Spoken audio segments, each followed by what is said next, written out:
Hello বন্ধুরা, আজ অনেক দিন পর আমি হাজির হয়ে গেলাম আমার একটা মিনি ব্লগ নিয়ে। কেমন আছো তোমরা?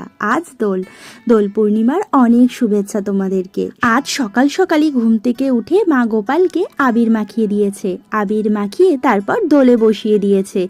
এদিকে দোল সঞ্জয় সুন্দর করে পরিষ্কার করে দিয়েছে, তার সাথে সাথে আবিরও দিয়ে দিয়েছে। আর এদিকে আমাদের ভোগও রেডি হয়ে গেছে। আগের বছর গোপালকে আমরা সেরকমভাবে ভোগ দিতে পারিনি, কারণ ঈশান ছিল খুব ছোট্ট। কিন্তু এই বছর মা গোপালকে খুব সুন্দরভাবে ভোগ দিয়েছে। আর এবছর ঈশান ভোগ দেওয়ার সময় খুব দুষ্টুমিও করেছে। ওর সমস্ত কিছু চাই, ভোগের থালা, গ্লাস, ও সব কিছুতে হাত দেবে। তাই ওকে একটা গাঁদা ফুল দিয়ে ব্যস্ত করে দেওয়া হয়েছিল। তারপর চলে গিয়েছিলাম আমি, সঞ্জয়, ঈশান মিলে রং খেলতে। ঈশানের এটা সেকেন্ড হোলি হলেও হোলি কিন্তু ফার্স্ট ও খেললো এই বছরই। আগের বছর তো গুটি পোকা ছিল। তাহলে বন্ধুরা, আজকের মতো এখানেই টাটা।